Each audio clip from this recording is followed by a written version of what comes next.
أيها السيدات والسادة،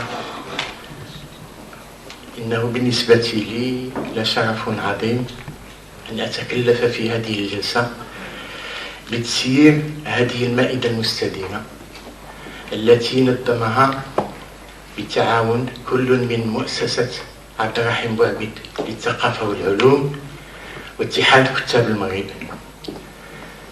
مائدة مستديرة تجمعنا مع الأستاذ جاك باك وتتيح لنا إحداث تلك الفرص القليلة للتحاور معه في بعض القضايا الكبرى التي تطرقت لها أبحاثه وما أكثرها في هذا الميدان.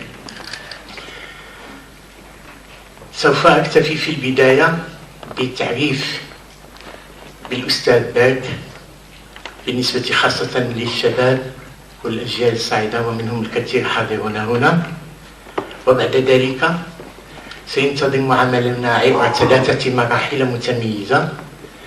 في الشوط الأول منها نتناول موضوع دور المدينة في تاريخ المغرب، وفي الجزء الثاني منه نتناول تطور العلاقات بين الدين والسياسة، وفي الجزء الثالث من ذلك نتناول قضايا المثقفين وثقافة النخبة.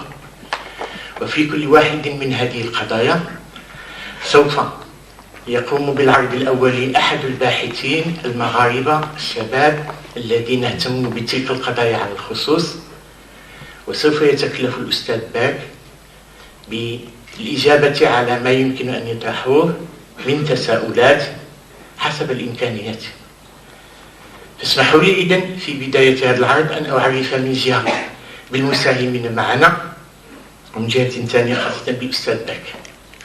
الأستاذ جاك باك ازداد في الجزائر في غرب الجزائر سنة 1910، فله الآن 85 سنة، وأستاذ له 85 سنة لا زال يتسم كما سوف تلاحظون بعينكم بمستوى من الحيوية ومن المقدرة الذاتية الفكرية والعملية. في الحقيقة أفضل أن لا أعلق عليها، ما عندما نقول في المغرب عادة لابد أن نقول تبارك الله، هذا من الأشياء التي لا بد منها. قام الأستاذ باك حيث كما شرح لي وكما يشرح في بعض سيره الذاتية، الأستاذ باك تأثر على الخصوص في مرحلته الأولى بفترتين: فترة دامت 20 سنة تقريبا قضاها في الجزائر، وفترة ثانية دامت 20 سنة كذلك قضاها في المغرب. وما بين الفترة الأولى والثانية تكونت شخصية جاك باك كما نعرفها، سواء كباحث جامعي أو كمناضل فكري وسياسي وكمثقف كان له دور كبير في الجامعة الفرنسية وفي سير الأحداث هنا في المغرب. إذن ازداد بالجزائر وتربى في غرب الجزائر. دراسته الثانوية كانت في ثانوية ألجي في الجزائر، وكان سوف يتجه نحو الدراسات الكلاسيكية الإغريقية واليونانية، إلى أن اكتشف كما يقول هو نفسه أنه لم يكن له ميول كبير، بأن يقضي كل حياته في دراسة الأدب اليوناني والأدب الإغريقي. ففجأة وهو يحضر التبريز، مباراة التبريز لاغريغاسيون، سيتخلى عن مختلف هذه الدراسات التي كان يتابعها في السوربون في ذلك الوقت، وجمع قلوع كما نقول نحن بالمغرب، وانطلق من ثم لكي ينطلق في مغامرة من نوع آخر في المغرب سوف يقضي فيها 23 سنة، ما بين 1932 أول مرة وصل فيها إلى المغرب في إطار الخدمة العسكرية التي قضاها هنا في المغرب، ثم سيكتشف أن هناك مباراة للالتحاق بسلك ضباط الشؤون الأهلية، ومن هنا تبدأ مغامرة الأستاذ باك رسميا من 1934 بعد الخدمة العسكرية التي قضاها هنا. تكون إذن هنا في إطار أسلاك التكوين التي كانت تنظمها سلطات الحماية في ذلك الوقت لمن سوف يهتمون من بعد بتسيير شؤون الأهالي كما كان يقال، وسوف يقضي 3 سنوات بعد ذلك يقول أنه كان لها تأثير عميق في نفسه في مدينة فاس ما بين 1936 و 1939. 3 سنوات عمل فيها الأستاذ باك كمساعد بلدي أدجوان مينيسيبال. تكلف على الخصوص بالإشراف على تنظيم وتأطير مجموعة من المنظمات الحرفية الحنطات، ومنظمات متعلقة إما بالتجار الصغار أو بالصناعية بمختلف أشكالهم، خاصة ما يتعلق بالبلغة، ما يتعلق بعدة أنواع من المواد الخامة. وأكتشف عبر ذلك أنه كان للأستاذ باك وسيكون له في هذه المرحلة التي هي طويلة نسبيا تجربة طويلة وهامة جدا على الصعيد العملي، من حيث له دراية ومعرفة بقضايا الزربية، بقضايا البلغة، بقضايا الجلد، بقضايا إلى آخره. ثم بعد ذلك بعد هذه الفترة التي دامت 3 سنوات والتي تعرف فيها الأستاذ باك على مدينة فاس، وبدأ يتعرف فيها بعمق على التراث العربي الإسلامي وعلى التراث المغربي على الخصوص في هذا الشأن. بعد هذا نجد أن الأستاذ باك يتنقل من مسؤولية إلى أخرى، يتحمل مسؤولية تسيير بعض الدوائر في منطقة الغرب قريبا من حدكوت، وكانت له لا زالت له آثار في هذه المناطق. كذلك مسؤوليات في البروج في منطقة الشاوية لدى قبائل بني مسكين. كذلك سنة 1940 معلوم مع بداية الحرب العالمية الثانية سوف يرجع إلى الخدمة العسكرية كما كان ضروري بالنسبة للآخرين. وانطلاقا من 1943 سوف يلتحق بالرباط، وسوف يقضي 4 سنوات في الرباط من 1943 إلى 1947 في إطار الإقامة العامة. في هذه المرحلة كان للأستاذ باك تجربتان أساسيتان بالنسبة لتاريخ المغرب.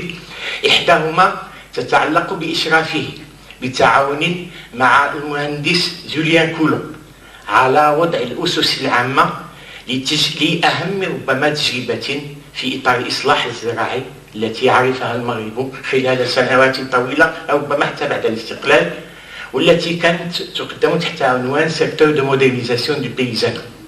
والتي كان يهم الأستاذ باك فيها هو النظر في الوسائل التي يمكن بها أن يقع دمج عميق ما بين التكنولوجيا المعاصرة وما بين ثقافة الفلاحين وما بين مؤسساتهم التي تشرف على تسييرهم الذاتي وتضمن لهم المشاركة في تسيير أمورهم اليومية، بحيث كان الأستاذ باك يرى كيف يمكن الجمع بين الجماعة وما بين التراكتور.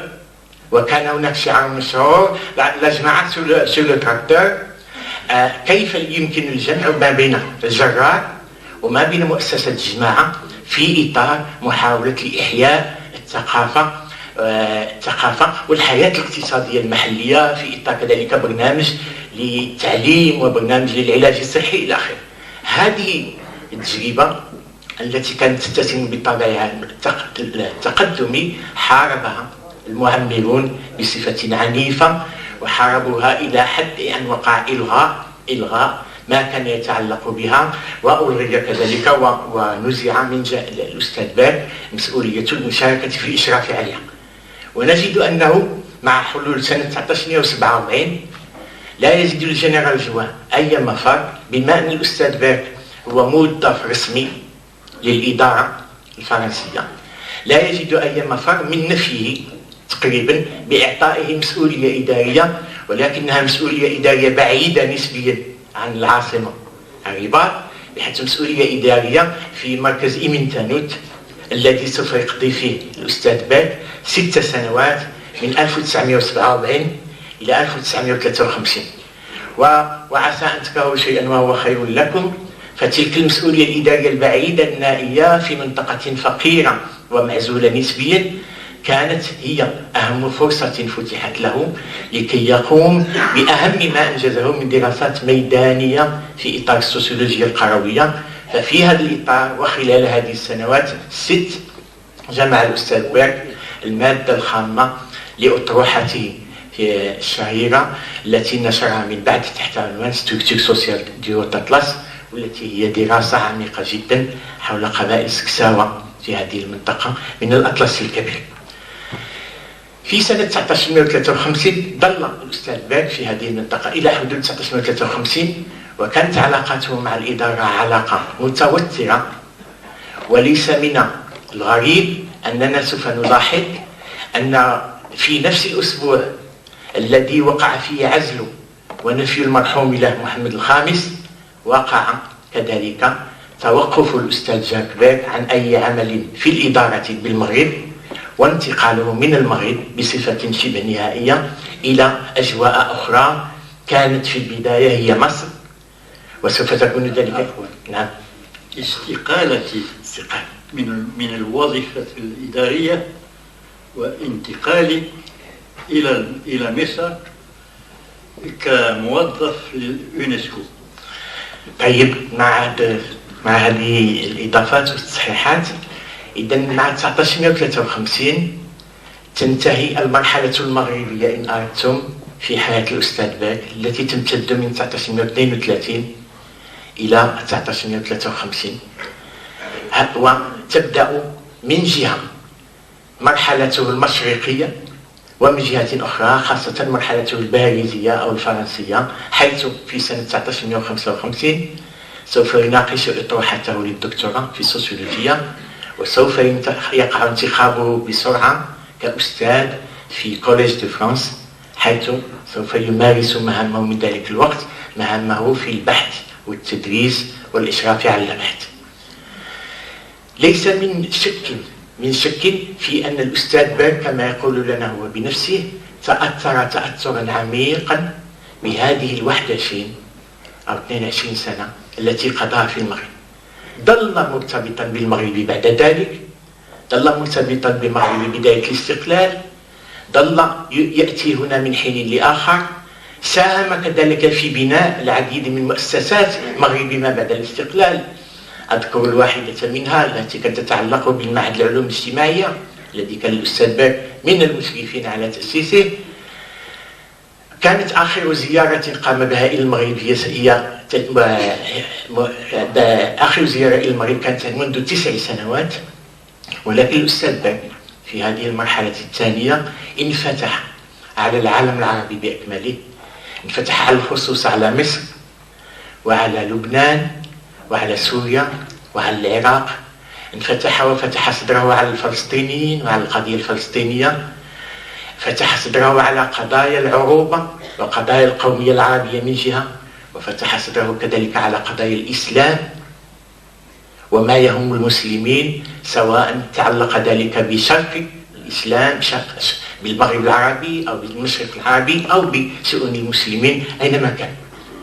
وخلال هذا وذاك اتسم الأستاذ باك بكونه ظل مناضلا ملتزما مؤمنا بمبادئه. هو من المثقفين الوحيدين الذين تبنوا الحركة الوطنية المغربية منذ بدايتها ورافقوها منذ بدايتها. الأستاذ باك من المثقفين الوحيدين الذين عمل منذ البداية بارتباط مع الأستاذ علال الفاسي ومع الشهيد المرحوم المهدي بن بركة ومع المرحوم عبد الرحيم بوعبيد ومع آخرين ويمكن له أن يتحدث عنهم، لن أجرؤ حتى على الكلام في هذا المجال. عمل باستمرار وتابع تطور الأحداث في المغرب، وحتى خلال المرحلة التي كان فيها يعمل في الإدارة الفرنسية.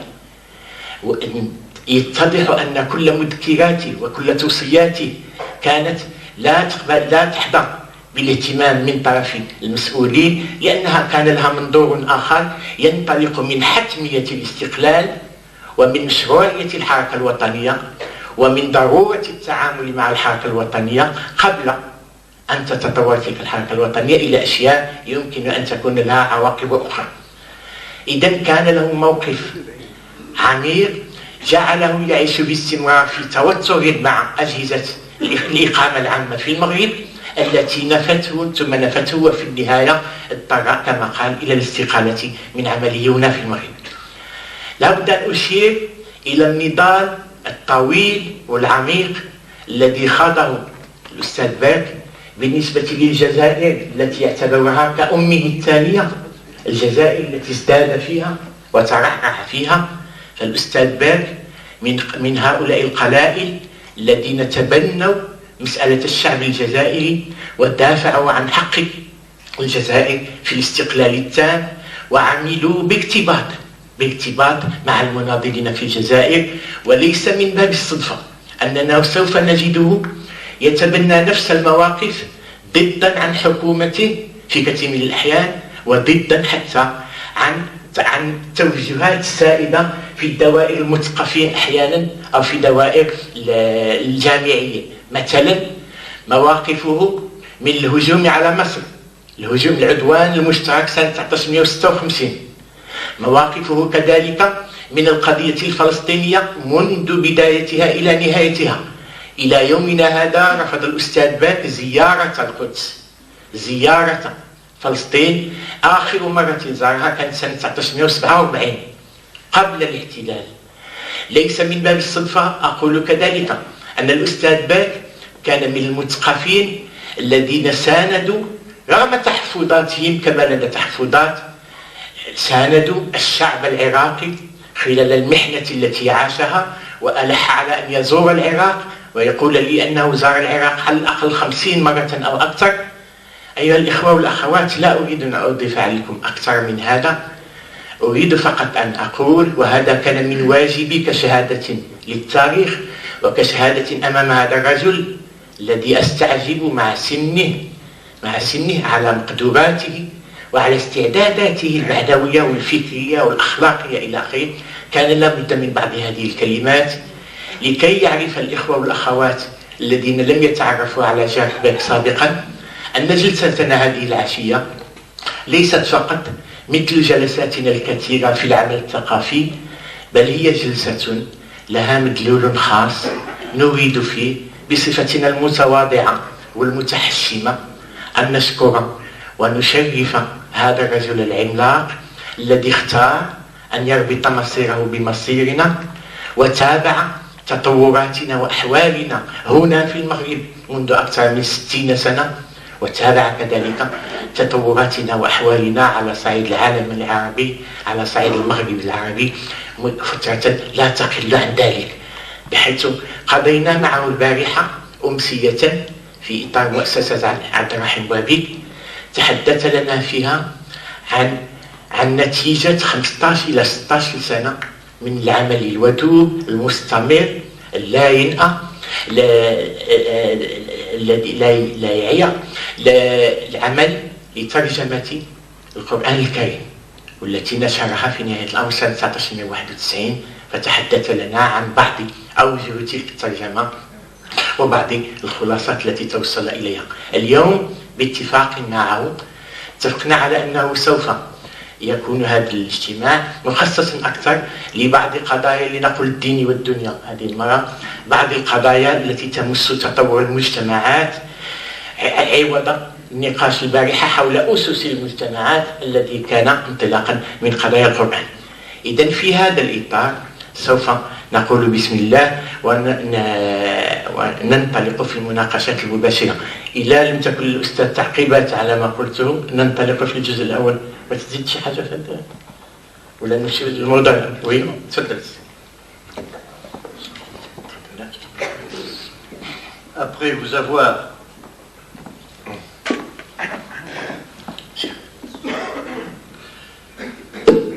Après vous avoir remercié de ces nobles paroles trop généreuses, je remercie d'une part cette assistance marocaine si nombreuse venue nous écouter et vous dire que j'en suis touché. Mais mon émotion va également, ou plutôt va en premier lieu, aux silhouettes que vous avez évoquées au passage. Ces silhouettes qu'évoque en premier lieu votre fondation, la fondation d'Abdelrahim Bouhabid, ces géants qui ont fondé votre indépendance et auxquels, à la démarche desquels les hasards de l'histoire m'ont permis de mêler très modestement mes modestes efforts. Vous en avez nommé quelques-uns que j'ai effectivement personnellement connus. Abdelrahim Bouabid, Mehdi Ben Barka, Ala Al-Fassi, d'autres encore dont le souvenir ne périra jamais en moi. Beaucoup étaient de mon âge, donc ils ont déjà disparu. D'autres plus jeunes ont peut-être déjà disparu car ils avaient mené une vie très dure. Et cela, leurs compatriotes ne l'oublieront pas, et ceux-là non plus qui les ont connus. Vous avez bien voulu dresser de ma vie un tableau qui, les louanges mises à part, est exact. Je m'y référerai simplement pour expliquer que ce que nous allons faire aujourd'hui se réfère à une période déjà assez ancienne de ma carrière, la période où je travaillais surtout l'histoire sociale et la sociologie de l'Afrique du Nord. En vérité, ce n'est plus de cela que je m'occupe surtout aujourd'hui. Après m'être longtemps occupé d'action, pendant une vingtaine d'années, ma jeunesse, c'est dans l'action que j'ai trempé, dans la vie pratique. Non d'ailleurs sans une base universitaire à laquelle il était fait allusion. Puis, j'ai commencé en tant que sociologue. Après la sociologie, c'est l'histoire qui m'a intéressé. Après l'histoire, histoire sociale, car c'est l'histoire de la société et non l'histoire bataille qui me retenait, je suis passé à ce qu'on appelle d'habitude l'islamologie, l'étude de l'islam, pour m'attaquer d'emblée à ce qui en constitue le cœur inexpugnable, le Coran. Comment se fait-il que quelqu'un de connu pour ses travaux sur l'islam contemporain, qui même avait créé en France cette part de l'orientalisme qui s'occupe du présent et peut-être de l'avenir des sociétés arabo-islamiques, consacre la fin de sa vie justement à ce passé qui trempe dans le mystère, qui s'en réclame et qui en procède. Eh bien, tout simplement, et je vous dois cette explication à vous, qui avez été témoin justement des débuts de ma vie. Parce que toute vie décrit une sorte de spirale, et cette spirale m'a mené de l'extériorité à l'intériorité. J'ai cherché, animé par un désir passionné de comprendre les sociétés parmi lesquelles je vivais, de les comprendre de plus en plus profondément, et cette recherche de la profondeur m'a mené de proche en proche, non pas seulement à la détection de lois sociologiques ou de structures ethnologiques, mais encore d'armature, d'arcature morale ou de conscience, mais également à des motifs de croyance, de foi, à des principes, je viens de nommer le Coran. Et voilà pourquoi, depuis une bonne dizaine d'années, je ne fais plus que ce genre d'études, cet essai de traduction du Coran dont j'ai parlé hier, et maintenant les études de hadith auxquelles je me consacre aujourd'hui. Ceci n'empêche que je m'intéresse toujours, bien entendu, bien que n'ayant plus les moyens de travailler l'histoire sociale ni la sociologie, faute de parcourir les sociétés et le terrain comme je le faisais autrefois de façon assidue, je m'y intéresse toujours et c'est avec grand intérêt et grand plaisir qu'avec mes collègues plus jeunes, je vais participer à un débat qui, je tiens à vous en prévenir, est un débat de ma part purement improvisé. C'est donc dans une pure improvisation que je vais répondre à leurs questions. Encore une fois, merci d'être venus si nombreux et merci de l'attention que vous allez nous consacrer.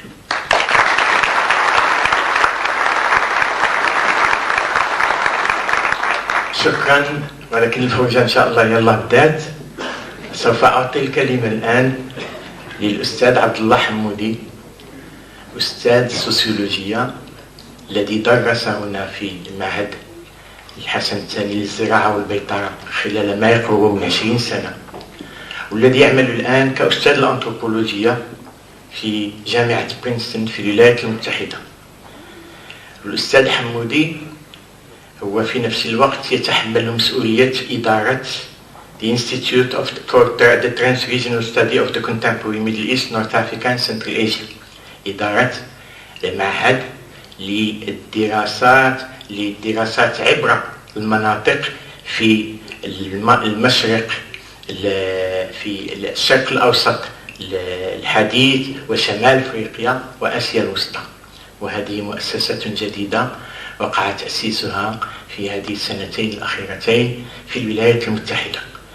الأستاذ عبد الله حمودي سوف يفتح لنا هذا الجزء الثاني إن أردتم من هذه الفرجة بمناقشته الأستاذ باك لبعض تجاربه أو بعض دراساته أو بعض أفكاره حول مسألة المدن ودور المدن في تاريخ المغرب. أعطيه الكلمة وسوف نعمل على الطريقة الآتية: نعطي الكلمة لأحد الشباب الأساتذة الباحثين، ثم يعقب على ذلك الأستاذ باك، ثم إن اقتضى الأمر يعقب الشخص المعني بالأمر، وننتقل بعد ذلك إلى الموضوع الثاني ثم الموضوع الثالث. فليتفضل الأستاذ عبد الله. Merci beaucoup. Mesdames, Mesdemoiselles, Messieurs, je suis extrêmement honoré et touché de pouvoir parler aujourd'hui ici de ce sujet des villes sous l'auspice de la fondation, d'une fondation dédiée à la mémoire de ce grand leader que fut Maître Bobide, et en compagnie de mes collègues et surtout de ce cher éminent qu'est Jacques Berck. On m'a demandé de parler des villes, et ce que j'ai choisi de faire, c'est simplement de faire quelques commentaires et de façon à faire réagir ce maître des études islamiques et nord-africaines pour toute notre génération. Comment lire aujourd'hui la ville? Et comment la lire en particulier dans ce Maroc d'aujourd'hui, avec l'éclairage comparatiste, avec le comparatisme donc, non seulement avec les sociétés de tradition arabe islamique, mais aussi d'autres sociétés, les européennes par exemple. Peut-on d'abord cerner la catégorie elle-même, car la ville, en tant que catégorie, comme tout le reste, n'est-ce pas, cela ne va pas de soi. Et il faudrait pouvoir donc s'interroger sur la catégorie elle-même, surtout dans notre contexte. Peut-on cerner les concepts de ville et de citadin et la notion de citadinité? Et cette dernière, surtout, est-elle toujours utile? Dans quel sens peut-on parler de citadinité? Ou faut-il carrément quitter ces lieux, trouver d'autres mots? Quelle ville donc, enfin, habitons-nous aujourd'hui? Et comment identifier les groupes qui en animent la dynamique, n'est-ce pas, les conflits, ou, si cela existait encore, le consensus, ou les consensus? Comment savoir, identifier, écouter l'idiome, j'entends bien l'idiome, dans lequel s'expriment aujourd'hui ces groupes et leur dynamisme? Voilà quelques-unes des questions sur lesquelles nous voudrions réfléchir avec l'aide de ce cher impeccable qu'est le professeur Jacques Perc, sa vie de scientifique et de témoin, et cela m'est très important, témoin, qui accompagne à l'événement, qui a accompagné l'évolution de la société marocaine, n'est-ce pas? Justement, ces deux vies-là, le scientifique et le témoin, le préparent pour essayer de nous aider sur la voie de réponse. D'abord, la ville, avec une interrogation. Vous voulez, je vais terminer, si vous voulez bien. Si vous voulez, mais on peut déjà répondre, on se fractionner la question, en effet, car vous avez posé une question qui pourrait déjà appeler un début de réponse. Mais comme vous voudrez, finissez. Peut-être que c'est plus possible que je termine ce que j'ai à dire. D'accord. Non, plus, parce qu'on m'a demandé de le faire entre 15 et 20 minutes hier. Vous ne préférez pas que nous hachions? Allez, ça serait peut-être plus vite. Allez-y. Vous avez déjà posé une typologie en parlant. Vous avez parlé de ville et vous avez parlé de cité aussi. Mais vous n'avez pas prononcé le mot de Médine. Ça vient. Ça vient, ça venait. N'est-ce pas? Bien. Je ne veux pas me citer moi-même. D'abord, j'ai tellement écrit que j'ai oublié tout ce que j'ai écrit. Ce qui peut être dangereux, car vous qui m'avez si bien lu, vous pouvez m'opposer certaines de choses que j'ai dites. C'est très dangereux. Mais l'un des premiers articles que j'avais écrit lorsque j'ai été élu au Collège de France, ce qui nous amène à l'expédition de Suez, vous vous rendez compte ces temps-ci, s'appelait Médina, Villeneuve et Bidonville. C'est une typologie qui opposait la structure ancienne, une structure à base culturelle, son effraction par l'apport d'une conception nouvelle, à savoir la ville, l'urbanisation de type moderne, en général l'apport européen, en ce qui concerne le Maghreb, et, troisième étape, le débordement de cette double typologie qui était maîtrisée par quelque chose d'immaîtrisé, les bidonvilles. Bien. Déjà observé vers 1935 autour d'Alger. Oui, c'est une chose. Bien, vous en parlez. C'est une chose dont je voudrais parler. Et si vous voulez bien, on va adopter la règle du jeu que je Allez-y, allez-y. Et que vous répondiez donc à mes points. Plus tard. D'abord la ville, n'est-ce pas? Et précisément, nous allons rentrer dans cette typologie dont vous avez été le pionnier, n'est-ce pas? La ville que nous habitons. Aujourd'hui, en 1995, abrite pour la première fois une bonne moitié de la population totale, sinon plus. Phénomène qui se dessine depuis 20 ans. Déjà en 1970, quelque chose donc qui vient en aval de votre carrière, n'est-ce pas? Le pourcentage de la population des villes, des gens nés dans les villes, n'était plus que de 30%. On savait que les villes se reproduisaient en partie par les populations rurales autrefois. Mais c'était un phénomène neuf que maintenant la très grande majorité des citadins ou des habitants des villes n'étaient pas nés dedans. Cette ville, qu'est-ce que c'est? Constatons que les années 1960, dès ces années-là, et c'est un détail, mais qui a une signification, on ne parle plus de ville nouvelle après l'indépendance. On en parlait avant, n'est-ce pas? Est-ce que c'est un détail? Non pas, car cela traduit que pour les Marocains, il n'y a plus cette identification à part de la ville dite nouvelle avec cette population étrangère qui l'habitait autrefois. Il n'y a plus de ville nouvelle pour la bonne raison que les Marocains, d'une manière étrange, semblent avoir avalisé cette ville-là qui fut nouvelle pour leur ville, n'est-ce pas? Et comme si cela allait de soi, c'est devenu la ville, n'est-ce pas? Et lorsqu'on parle de ville aujourd'hui, on parle de cette ancienne ville nouvelle, étrangère, je dis ça sans aucune coloration péjorative, n'est-ce pas? Qui est devenue tout simplement la ville. Cela ne va pas de soi. La ville était en réalité devenue tout simplement cette ancienne ville nouvelle française qu'ils croient et qu'ils ont cru avoir apprivoisée.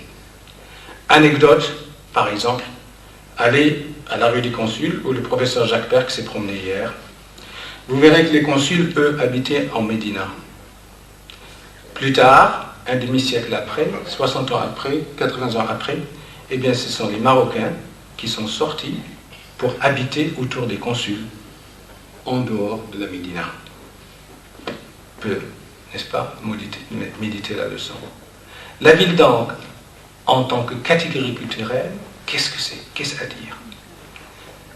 Les pouvoirs, la décision, l'argent, le commerce, les modes d'habiter qui se valorisent aujourd'hui se regroupent dans cette ville que les Marocains ont cru apprivoiser. Se voient alors poussés vers les marges, et nous arrivons à vos typologies, n'est-ce pas? Vers les marges de la décision et de la conscience des élites, l'autre ville. Laquelle? Comment l'appelait? La Médina. Celle qui était la ville par excellence est repoussée. Et puis, le bidonville, que le professeur Jacques Perc a vu naître dans ses toutes premières gestations, dans les années 30, si je ne me trompe pas, dans le Rhin, à ce qu'on appelait alors Petit Jean. C'est des racines aujourd'hui. Vous pouvez lire ça dans ce magnifique livre qu'on n'utilise pas assez, qui s'appelle Le Maghreb entre deux guerres, du professeur Jacques Perc. Y a-t-il dans ces conditions nouvelles une ville ou des villes, ou bien la disparition de la ville, ou bien seulement la virtualité de ville au pluriel aujourd'hui?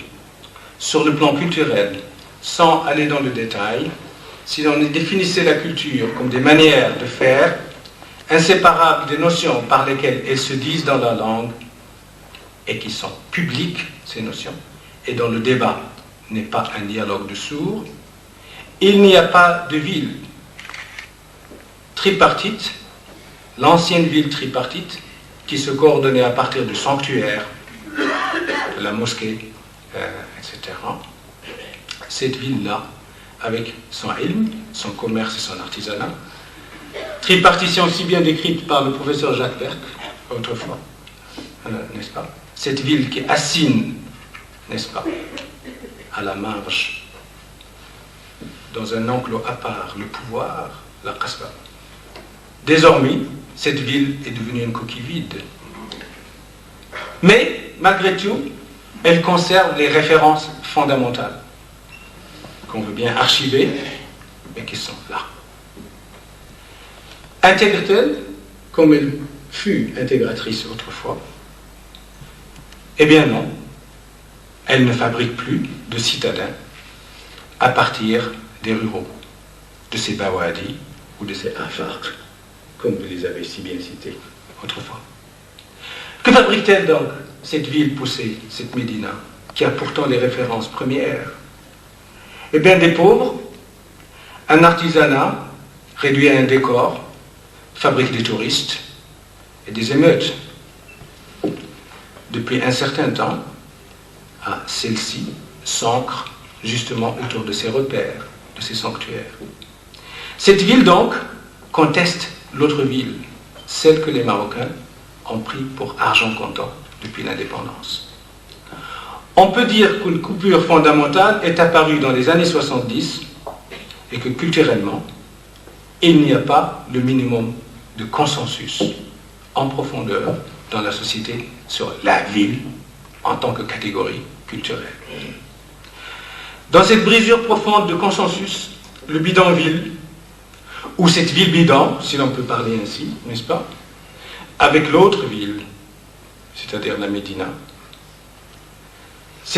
et la ville moderne, ne constitue plus une ville.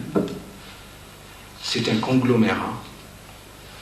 Jacques Berck pourra peut-être essayer de nous aider à le redéfinir, d'autres encore ici.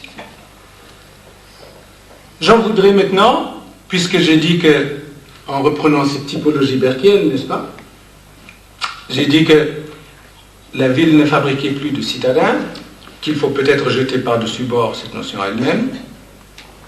Eh bien, un penseur de la colonisation, qui a beaucoup réfléchi sur les villes, George Hardy, qui a écrit un livre en 1926, chercha à définir l'urbanité. Et je voudrais partir de là pour essayer de définir, de savoir comment on peut arriver à la chose publique autour de la notion de ville. Hardy créa une définition qui devint courante après lui entre les villes Hadalia et les agglomérations non Hadalia. Une ville comme Fès, pour lui, n'est-ce pas, avant de subir ce déclassement dont je viens de parler, il l'évoque justement en disant qu'elle avait les caractères de la ville Hadalia. Qu'étaient ces caractères? Un corps de bourgeoisie, dit-il, un corps de bourgeoisie frondeuse, difficile à manier par le pouvoir, fier de ses traditions, de sa culture et de son rôle dans l'État. Voilà pour lui ces éléments caractéristiques qui donnaient à Fès, n'est-ce pas, sa citadinité, sa civilisation urbaine, alors que pour lui, par exemple, ces éléments manquaient à Marrakech, quelque chose qu'on peut discuter. Dans la Hadalia, il y a donc en l'espèce quelque chose qui ressemble ou qui ressemblait à une société civile. Y a-t-il une société civile? On peut la comparer avec l'autre société civile que l'Europe nous impose ou bien nous oppose. Mais deux éléments semblent la différencier. Le marché n'est pas sous son contrôle. Sa gestion locale, bien qu'affirmée et imposant une dichotomie de fait entre cité et pouvoir, cette gestion s'élabore peu, n'est-ce pas, en vocation historique avec des institutions propres. En tout état de cause, la nouvelle société civile va voir le jour, eh bien, dans les villes nouvelles et dans cette ville coloniale par excellence que fut Casablanca. Je ne reviendrai pas trop longuement. La lutte pour l'indépendance, il faut bien que je termine. La lutte pour l'indépendance et le recouvrement de l'identité commencent justement dans les villes Hadalia. Mais c'est dans les nouvelles villes qu'eut lieu la naissance du prolétariat marocain. J'évoque un titre bien connu de Robert Montagne, bien sûr. Et ce sont les nouvelles masses urbaines qui vont donner le coup décisif. Dans cette nouvelle urbanisation, que se passe-t-il? Ce sont des ruraux qui sont la majorité, ils se prolétarisent, ils recherchent aussi bien une référence ethnique, mais ils recherchent aussi l'anonymat. Ils ne veulent pas être coincés par leurs voisins non plus. Ils ne veulent pas de cette société de face à face, qui est la société rurale. Et puis, bien entendu, détail qui a son importance, j'en ai encore pour quelques minutes, eh bien, ils se syndicalisent. Ici, j'aimerais évoquer la figure d'Abdrahim Bouabil. N'est-il pas le suprême représentant, avec ses collègues, de cette Hadalia, ancienne Hadalia, difficile à manier par les pouvoirs, qui a compris que le nouveau rôle de cette ancienne bourgeoisie, qui apparemment s'ajuste bien au concept nouveau de l'Occident. N'est-ce pas? Ce nouveau rôle de la bourgeoisie, maillant intermédiaire entre le vieux nationalisme citadin et les masses urbaines. En tout cas, de nouveaux espaces naissent et une société civile naît, mais en liberté surveillée, à Casablanca et dans les villes nouvelles. L'expression politique et culturelle ouverte, à l'air libre donc, publique, dans ce sens précis du terme, et peut-être là on peut discuter de qu'est-ce que c'est que le public dans la Hadalia ancienne, se manifesta en opposition avec les canons anciens de la fronde et de l'insoumission des bourgeoisies traditionnelles ou anciennes. Mais comment installer la culture en public? Comment la culture devient une affaire publique et quelque chose pour construire une vie publique? A-t-on répondu à cette question?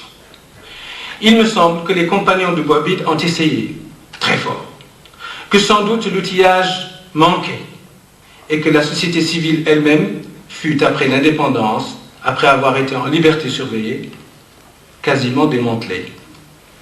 Curieusement, cela se fit avec le développement sans précédent d'une ville qui est comme un livre aujourd'hui, avec ses bidonvilles, sa ville nouvelle, ancienne, nouvelle, nouvellement déclassée, nouvellement provue, mais aussi sa Médina, vieille de mémoire et déclassée. Voilà une question de taille, n'est-ce pas? Qu'est-ce que c'est que la ville? Cette nouvelle ville se ruralise donc. Régression de la culture syndicale, régression des partis et des espaces d'expression publique, ruralisation, mais il faut prendre garde à ce mot, car il a deux battants, n'est-ce pas, comme une porte à deux battants. Exode massif vers les villes, mais également contrôle politique de la ville par les campagnes, n'est-ce pas?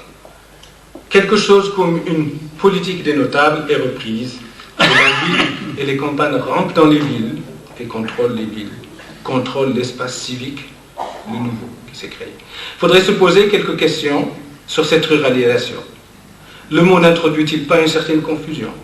Oui, car dans cette nouvelle ville indéfinissable, il n'y a plus de société de face à face, il ne faut pas se faire d'illusions. Il y a l'anonymat, il y a peu de soutien du lignage, il y a des phénomènes de déviance nouveaux. Il y a peu de structures d'arbitrage, contrairement à la campagne. Ruralisation, mais transport, horaires réguliers, disparition de l'identité, ajustement, etc. Ce mot de ruralisation est une pseudo-définition. Donc la notion de ruralisation, n'est-ce pas, reposerait sur un malentendu. Citadénisation des ruraux, pas au sens d'intégration à une culture citadine, comme on le fit au passé. Prolétarisation, oui, mais avec des traditions syndicales encore fragiles, et surtout pénétrées de toutes parts par ces chômeurs intellectuels, lycéens, écoliers primaires, ceux qui ont quitté l'école, gens qui n'ont pas de travail, des intellectuels au chômage. On a aussi fait remarquer que cette ville, telle qu'elle est aujourd'hui, n'est-ce pas, les classes laborieuses dedans se diffusent et se répartissent dans tout le tissu social. Il n'y a pas de quartier ouvrier avec une tradition ouvrière, une vie urbaine ouvrière, paraît-il, à Casablanca. Alors je voudrais conclure maintenant en deux mots, n'est-ce pas? Dans ces conditions, la ville est un tissu très difficile à définir, qui est plutôt une prolifération peu maîtrisée, avec une bourgeoisie, d'abord, qui semble plutôt comme un locataire plutôt que comme un propriétaire. Car, contrairement à la vieille bourgeoisie, elle a du mal, il y a une timidité à défendre publiquement ses acquis. Elle occupe une ville qui, en réalité, ne s'ordonne ni autour des sanctuaires, ni autour des parlements, ni autour des mosquées, ni autour des théâtres. Le centre, elle ne l'occupe que le jour. Le soir, elle déserte pour les quartiers périphériques. Presque une évolution à l'américaine. Mais contrairement à l'américaine, cette bourgeoisie semble avoir du mal à donner le ton. S'il y a peut-être une révolution et un changement à prêcher, c'est peut-être que nos bourgeoisies commencent à donner le ton d'une vie urbaine, d'un nouveau consensus, à sortir publiquement, à donner le ton, à faire du mécénat, créer des théâtres, à créer des lieux de culte, donner le temps. On donne le temps, comme les bourgeoisies donnèrent le temps à leur vie urbaine, ailleurs. Les classes moyennes, deuxièmement, difficiles à définir. Dans leurs extrémités, touchent à la bourgeoisie, mais aussi à ces couches qui ne savent pas où elles s'en sont, qui habitent cette autre ville qu'on ne sait pas encore définir, mais qui est peut-être l'avenir de la ville marocaine. Cette autre ville, en fait, c'est tout ce qu'on appelle d'un mot vague les quartiers populaires, taqaddoum, etc. C'est peut-être l'ajustement le plus précis aux réalités actuelles, et celui qu'on peut payer, que notre bourse peut s'offrir. Parmi elles, dans cette extrémité, se recrutent les dirigeants de ces nouvelles masses qui délégitiment les autres villes. Les grandes villes, les grands boulevards, ceux qui sont extrêmement chers, ces machines difficiles à gérer et difficiles à payer. Voilà comment donc peut-on réinventer une ville du partage? Ce sera ma dernière question. Eh bien, c'est une magnifique question. Et cette belle synthèse préparera les citoyens à y répondre ou à rechercher les moyens d'y répondre. En vous écoutant, je pensais à des évolutions somme toute parallèles en Algérie, en Tunisie et en Égypte. Je pensais à Alexandrie, jadis, il y a seulement une génération ou deux, somptueuse ville méditerranéenne, chargée de grâce, et aujourd'hui, colossal village égyptien rural au bord de la mer. Je pensais au Caire, qui oscille entre 14 millions et 20 millions d'habitants. Nul ne sait au juste le nombre d'habitants du Caire, on ne sait plus. Et dont les cimetières deviennent eux-mêmes des cités populeuses. Oui, des amouat et ahya également. Ceci nous ramène, au fond, à nous interroger sur le sens de la ville. Qu'est-ce qu'une ville? Une ville, après tout, c'est un lieu où se produit un phénomène social caractérisé par une certaine maîtrise de l'espace et de la quantité humaine. Maîtrise de l'espace, donc un aménagement et une fonctionnalité relativement à des services. Cette fonctionnalité relativement aux services, c'est ce qu'on appelle en général l'urbanisme, et on s'en tient là. Presque toujours aujourd'hui, les municipalités ne s'occupent de cet aspect, point final.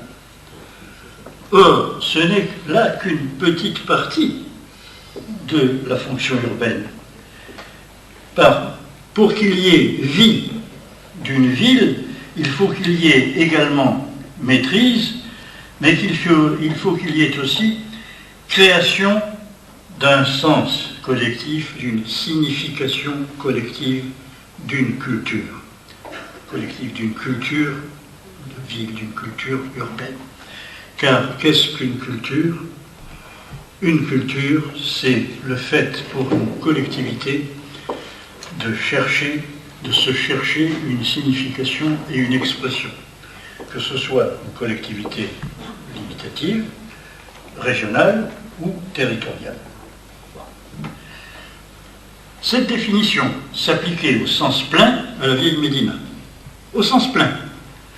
S'applique-t-elle à ces vastes agglomérations ou conglomérats que sont devenues les villes d'aujourd'hui? Certainement pas. Ce sont devenus ces conglomérats hasardeux que vous venez de décrire et qui aujourd'hui nous effraient. Lorsque j'arrivais à Alger avec ma famille en 1919, délicieuse ville méditerranéenne aussi, 200 000 habitants, aujourd'hui 3 millions. Et le beau panorama d'Alger, avec des verdures entourant des masses blanches, architecturales, célébrées par tous les littérateurs de la planète, aujourd'hui sont couvertes de torrents de maisons hasardeuses et sans programme. Autrement dit, immaîtrisées. Ce problème n'est naturellement pas particulier à l'Afrique du Nord.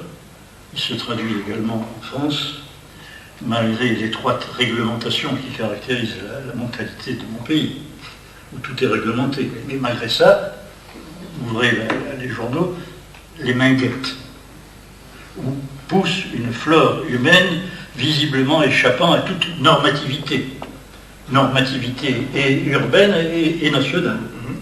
C'est une des conséquences de ce que vous réglez. Donc, effrayant foisonnement, disons qu'il se crée une sorte de atypisme violemment détaché de l'ancienne typologie qui a été débordée dans tous les sens par quelque chose dont le mérite des anciens géographes, à partir de 1930-35, a été de déceler les premières apparitions. Ils l'ont pressenti.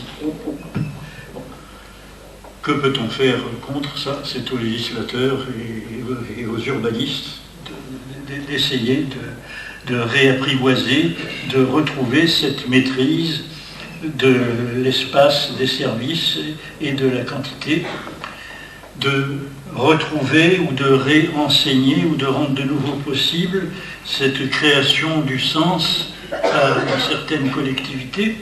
Vous évoquiez quelque chose de très instructif, qu'à un certain moment limité dans le temps, ces masses paysannes affluentes aux villes, tout d'un coup, et pour un certain temps, ont été urbanisées. À l'époque, dans les débuts proches de l'indépendance et légèrement après. Pourquoi? Parce qu'à ce moment-là, il y avait un sens. Un sens leur était fourni. C'était l'appel de l'indépendance et les premières joies de l'indépendance à construire.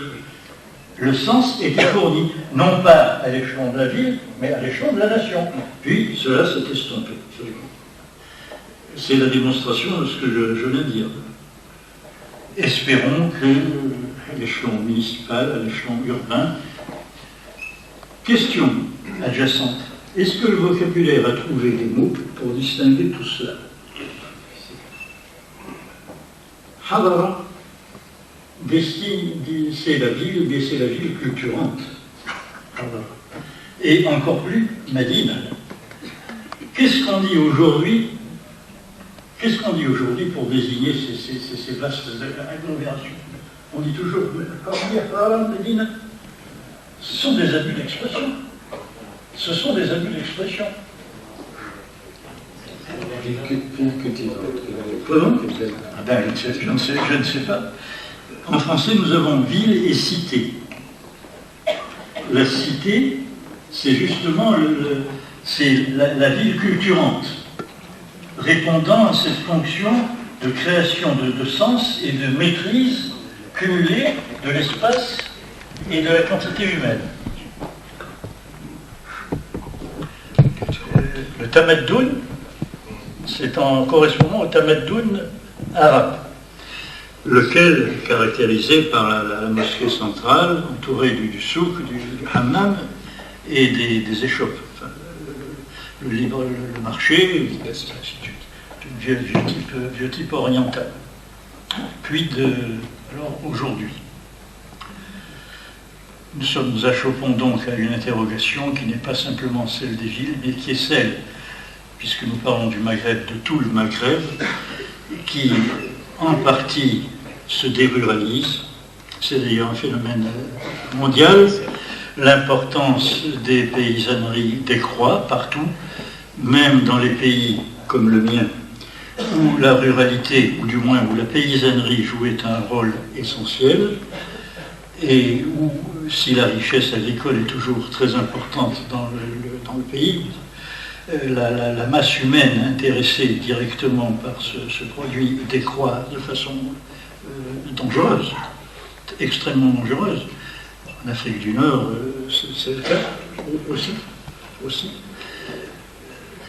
Que se produira-t-il lorsque l'intérieur sera devenu un désert? Sera-ce une nouvelle invasion de Beni Hillel? Sans Beni Hillel, sans Beni Hillel, sans Beni Hillel, ou alors des sauterelles invisibles. Ou l'absence.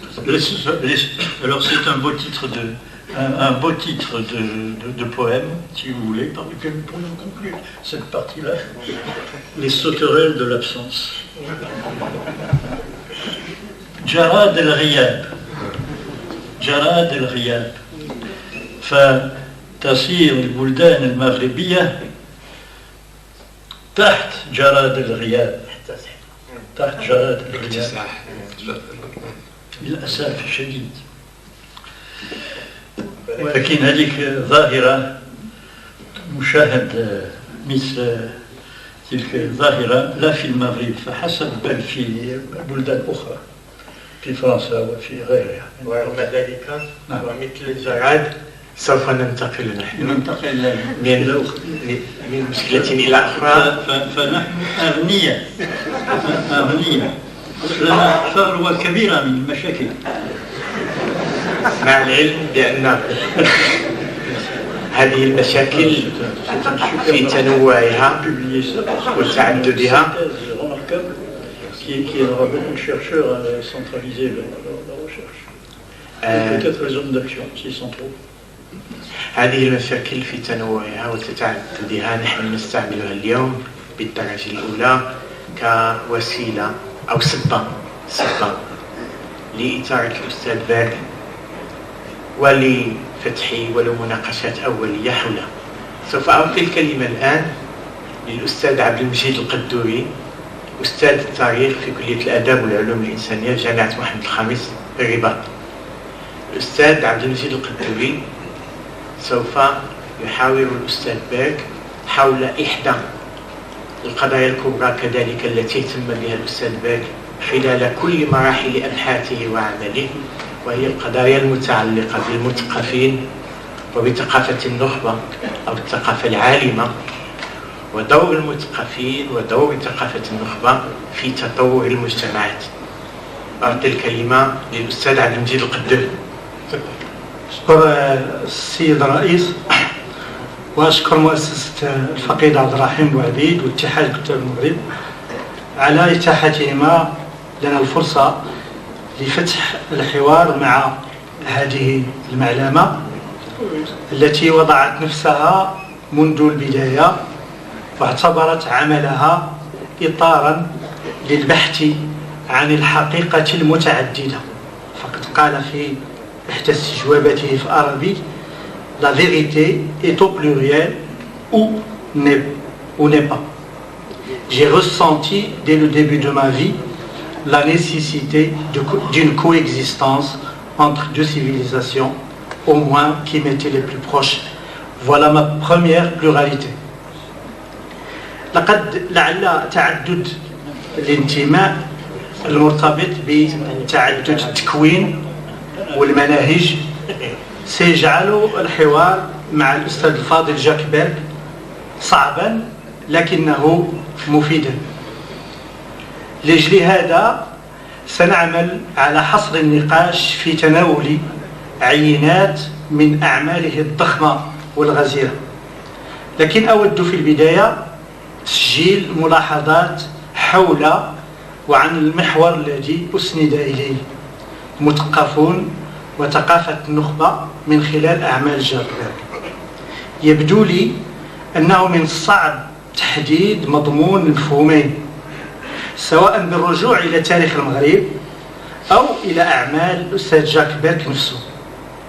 لعل العودة إلى تاريخ المغرب تبين التداخل الحاصل والمبني على الأخذ والعطاء فيما بين ما هو عامي وما هو نخبوي، وأن هذا التكامل أو هذا التداخل كان موجودا على الدوام أفقيا وعموديا. وحتى أوضح ذلك سأسوق أمثلة. فبرجوعنا إلى كتب المناقب والبيوغرافيات نجد نماذج. أقف هنا عند مثل استخرجته من دوحة الناشر لأحمد، حيث تحدث عن أحد العلماء الأولياء أحمد الحداد، وقال صاحب الدوحة: ومنهم الولي الصالح المتواضع الفقيه أبو العباس أحمد الحداد، كان يحترف صناعة الحدادة، وكان إماما بمسجد الشرفاء. ثم أذكر من جهة أخرى ظاهرة عبد الرحمن المجدود، فلن نقف عند بعدها الملحمي، ولكن فالأسطورة لا تخلو من حقائق تاريخية. فكان عبد الرحمن المجدود بمثابة مركز ثقافي شكلت رباعياته مصدر إبداع للثقافة المغربية لما يزيد على 4 قرون، وهو إنتاج بالعامية. ويكفينا الوقوف مثلا عند الدلالة الحقيقية عندما نسمع كلام سيدي عبد الرحمن المجدود. وهنا قد يكون من المفيد كذلك الإثارة أو الوقوف عند انزعاج فقهاء القصر مسقط رأس سيدي عبد الرحمن المجدوب لصحبة أبي المحاسن الفاسلة، والموقف أو الحكم الذي صدر عن علماء فاس لما رفعت لهم القضية في سنة 1567. وأما إذا عدنا إلى تحديد أستاذ جاك بيرك نفسه لمفهومي المثقف والثقافة، فإننا نلاحظ أنه يبدأ أولا بتحديد لمفهوم الثقافة، فهي في نظري حركة المجتمع ككل في بعديه المادي والمعنوي. هو يقول بالفرنسية la culture d'une société, eh bien ce n'est pas autre chose que le mouvement de cette société. Mais oui, c'est l'amour et ses amours. وقد ذكر هذا في ميموار دي دوريف. وعاد من جديد ليتحدث عن الثقافة، وحاول أن يقارن بين الثقافة الغربية حيث يقال chez nous sans cesse la culture est affinée, changeante. أما عن الثقافة العربية فيقول chez les Arabes la culture devient à la fois le champ comme l'enjeu et selon le cas une arme efficace et ou l'alibi de la lutte. mémoire كذلك دي دوري. إذن المثقف فإنه في التعريف أو التحديد الذي حاول أن يعطيه للمثقف فهو يتساءل عن يقول les intellectuels, l'intelligentsia, comment les définir? Eh bien, définissons-les comme un rôle de la société se cherchant une signification et tendant à une expression. فالمثقفون في نظر الأستاذ جاك بيرك عامل يؤثر قليلا. إذا المثقف أو المثقفون يعتبرهم عامل يؤثر قليلا أو قد لا يؤثر، لأنه يعتبر أن الاجتهاد الحقيقي لا يقوم به المثقف بقدر ما يقوم به الشعب. فقد قال مثلا في درسه الختامي في كوليج دو فرانس أندلسي الاجتهاد en l'occurrence aurait été plutôt le fait du peuple et pas celui des docteurs. أود في ختام هذه الفقرة أطرح السؤال، أود من الأستاذ أن يعطينا تفاصيل عن هذه النقطة، ثقافة والمثقفون بالنسبة للمغرب أو بالنسبة للمغاربة بصفة عامة. وهكذا نلمس من خلال ما سبق أنه من الصعب التمييز والتحديد، ولنعطي الآن النماذج التي سنعتمد عليها والتي أخذت باهتمام بمصاحبة الأستاذ ما أكثر ما يزيد على 40 سنة وصارت جزءا منه على حد قوله. وأقتبس في هذه الفقرة عنوان للأستاذ في أحد كتبه Le multiple et l'un. في النماذج التي اخترتها والتي تعتبر عن مضامين تكوين الثقافة والمثقف المغربي لا سيما في مرحلة على الأقل ما قبل الاستعمار، اخترت الحسن اليوسي أو البعد البربري للثقافة والمثقف المغربي، والزاوية أو عائلة الفاسي أو الثقافة والمثقف الحاضرة المغربية، وكذلك أخيرا ابن أبي محلي أو البعد الصحاوي أو المشرقي في هذه الثقافة. لعل ما يميز أعمال الأستاذ بيرك يبقى تناوله للظاهرة في مستويات وبمناهج متعددة، فهو يرفض أن يحصر نفسه في الاستشراق. لقد صرخ مجيبا على سؤال في هذا الموضوع Je ne suis plus, je vous le répète, un orientaliste depuis très longtemps. Je me considère comme historien anthropologue car la réalité est pluridimensionnelle. لكنه يعتبر في نهاية المطاف أن التاريخ هو الذي يعطيه الضمانات العلمية الأساسية لفهم الحاضر والتحضير للمستقبل. فإذا عدنا إلى كتابته نلاحظ بأن عودته إلى التاريخ من أجل، وقال هذا في عدة مناسبات، أنه يريد مقاربة المغرب والمغاربة من الداخل وباعتماد على وثائق داخلية الانتيريور دي مغرب. وقد اهتم الأستاذ جاك بيرك باليوسي كموضوع وخصص له كتاب وسماه اليوسي ومشاكل الثقافة المغربية.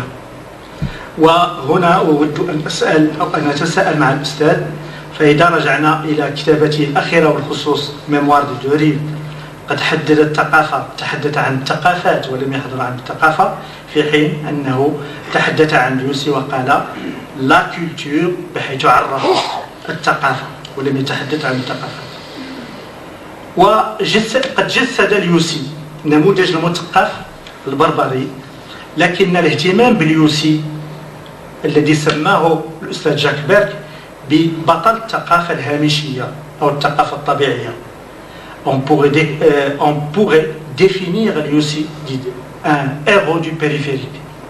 لقد في كتاب علماء فونداتور انسوجي لقد أورد إشارات وتفاصيل ثم عن تنقلات حياة هذا العالم، وأوضح أنه كان رمز للثقافة المغربية. واهتمام الأستاذ جاك بيرك باليوسي لم يكن اهتمام معزول، بل لا بد من وضعه في المنظومة التي عالج بها هذا الموضوع. علاقة اليوسي بالمجال أو بالبيئة بجبال الأطلس، فالأستاذ يتكلم عن الأطلس الكبير بالخصوص بتلجج وباستحضار المراحل الأولى لحياته، لما قررت السلطات الفرنسية كما أشار إلى ذلك الأستاذ قسوس نفيه وأرسلته إلى منتانوت، لكن حيث اكتشف الجبال، وهو يصف الموقع الذي نفي إليه وسماه عنوانه بفصل في ميموار دو دوريف Veiller dans l'Atlas. Le poste accroché à la pente de l'Ourcous domine un marché du lundi, 6 au débouché de la route du Sud. Par ce vieil itinéraire avaient circulé de tout temps les échanges entre la plaine de Marrakech et Sousse, d'innombrables files de chameaux passés en direction du nord. وهنا فهو يجد بالأكثر من هذا بطريقته أو بكتابته الشاعرية، فهو يتحدث ويقول بأنه وجد في الأطلس الكبير، أو كما أقولها بلغتي، أنه وجد الأطلس encore tout plein des almohades. كان الأطلس الكبير إذن مصدر لأطروحته الرائعة كما تعلمون، ولم يقف عند هذا المستوى، بل عالج الظاهرة البربرية في بعدها السياسي بدراسته في كتاب علماء فونداتور لتجربة الزاوية الجلائية، واعتبرها البعد الوطني الذي لم يتحقق، une perspective nationale manquée. حدد جذورها التاريخية وأظهر كيف بقيت هذه في الذاكرة التي حافظت عليها، وركز على طابعها البسيط والبدوي، ثم أشار إلى الأصل المزدوج لبعض مؤسسيها، وقال بأن الثقافة العربية قد محت رواسي الثقافة الأخرى. La culture arabe a déjà joué sur lui, l'un des fondateurs, le fils du fondateur, sur lui son rôle du savonnette.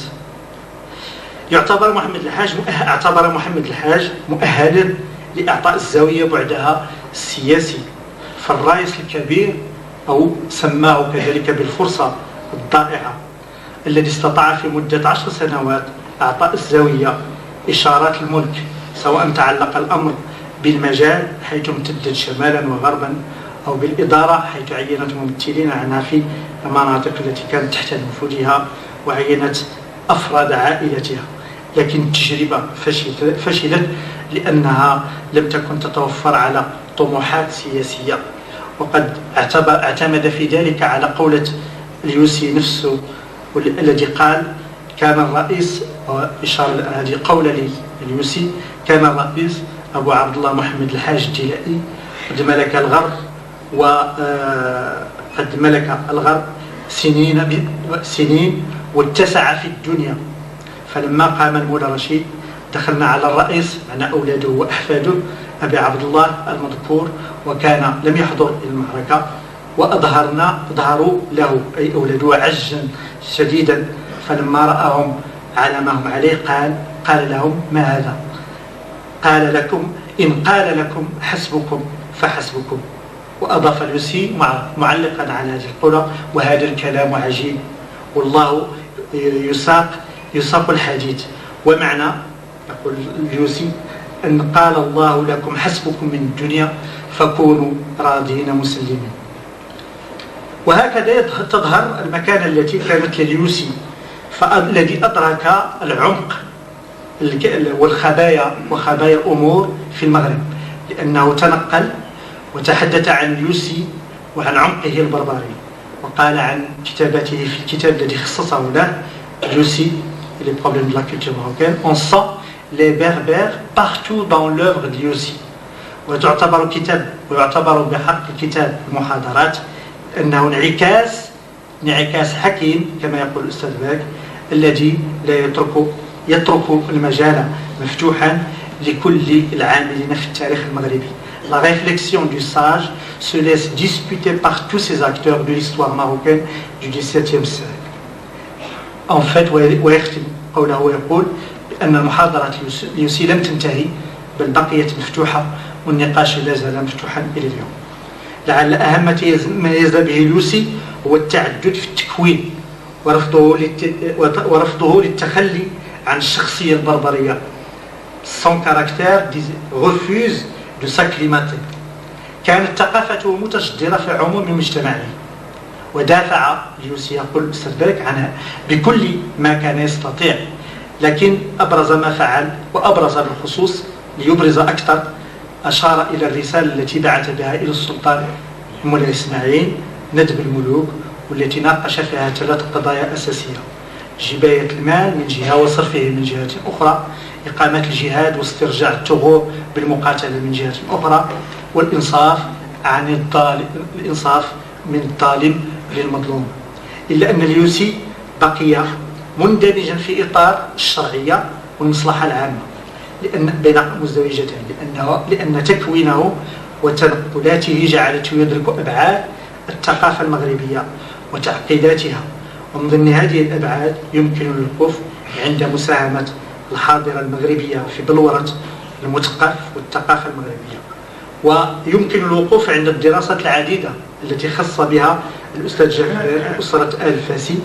فنذكر على سبيل المثال ما قاله عن عبد القادر الفاسي، وهو شيخ اليوسي المتوفي سنة 1680، وقد اختارت الدراسات في تصنيفه لأنه كان غامض المواقف، وساهم هذا العالم في الصراعات التي خاضتها المدينة، وكانت له كرامات اعترف له بها في حياته. وحير هذا العالم قد تحير الأستاذ بارك في مواقف هذا العالم، وتساءل هل كان عبد القادر الفاسي يتهكم من موقف الملاماتية نظرا للتصرفات الغريبة، ورأى أنه كان يتعامل مع القارئ في مستويات. إذن هنا أشار إلى هذا النموذج من الاندماج لهذا الفقيه لشيخ الجماعة عبد القادر الفاسي في الحاضرة، ومساهمته بطرق مختلفة في بلورة ثقافة الفاس آنذاك. ثم وقف كذلك عند عبد الرحمن الفاسي منطلقا من موسوعته الأقنوم، واختص له فصلا سماه الفن القاضي أو العمل الفاسي، وحاول أن يناقش مسألة العمل الفاسي أو هذه العلاقة فيما بين العمل الفاسي كإنتاج، كخطاب قضائي، كفن كما يسميه الأستاذ جاك بيرك، فن قضائي، وعلاقته بالممارسة اليومية أو بالحياة اليومية في المدينة. وقد حاول عبد الرحمن الفاسي بالطبع أن نظم هذا العمل في شكل إشعاري. هنا أود أن أتساءل مع الأستاذ الكريم عن ما هي المواقف التي تبناها العلماء من مثل هذه الأعراف المنظمة لحياة الناس اليومية، وما هي السبل التي اتبعها هؤلاء للتوفيق فيما بين العرف والشرع. وقد نشير بالمناسبة إلى كذلك محنة بسوس أو موقف العالم من الشرع أو المعبر عنه، أو هنا نتساءل كذلك سؤال آخر ولا زال طرح ولا زال يطرح: عن محنة العالم جسوس في فاس. هل هو محنة العالم في حد ذاتها، أم هي عبارة عن صراع كان قائما كما جاء على لسان الأستاذ جاكبير، كان قائما فيما بين مصالح السلطة من جهة ومصالح تجار المدينة من جهة أخرى، الذين أخذوا جسوس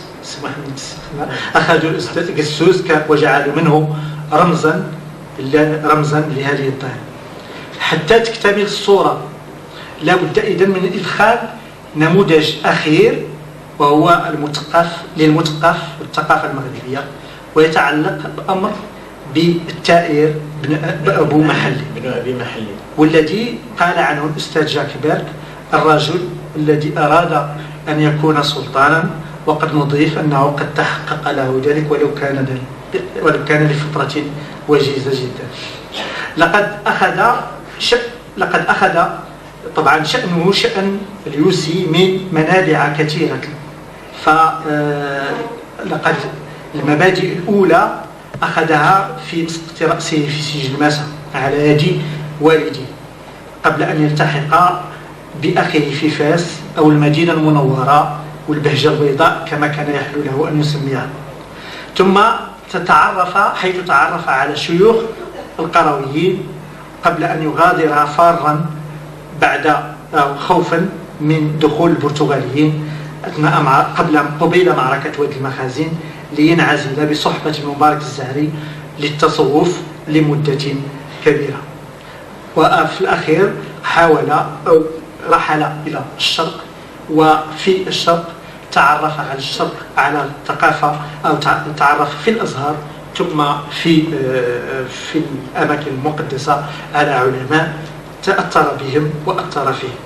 فمن خلال هذا يمكن أن نجد في ابن أبي محلي البعد الصحراوي للثقافة المغربية، ويمكن أن نجد هذا في ما كتبه ابن أبي محلي ودونه عن دمار سجل ماسا، أو ما كان يسميه بسرة الدنيا.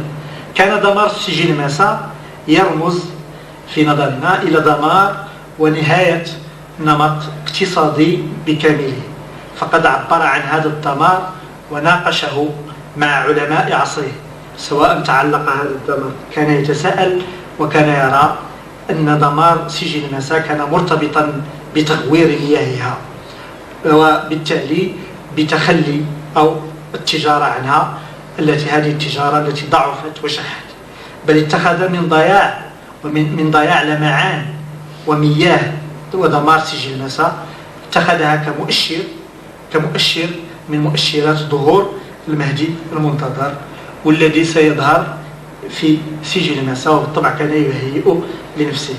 ثم عن طريق رحلته إلى الشرق جاءت كتبه مليئة بمناقشات لقضايا كانت تأخذ ببال المثقفين العرب بصفة عامة والمغاربة كذلك. وكانت هذه المواضيع التي كان ناقشها يمكن حصرها في نقاشه للعلماء في موضوع لا زال يطرح إلى اليوم، وهو مسألة موقف العلماء من المذاهب، حيث قد اقترح وحاول أن يطلب أو طالب بمبدأ الانتقائية في المذاهب، عوض قبول كل المذاهب التي بالطبع تؤدي إلى الاختلاف، فكان يطالب بالانتقاء أحسن ما في كل مذهب.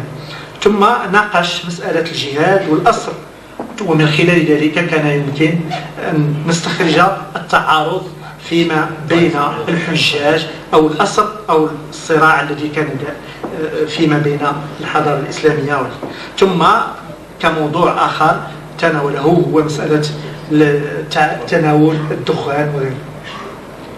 فإذا قلت بأن لكن تبنيه للمهدوية يمكن أن نجد فيه موضوع من المواضيع التي فأعتذر عن التقصير في هذه الملاحظات، وبالتالي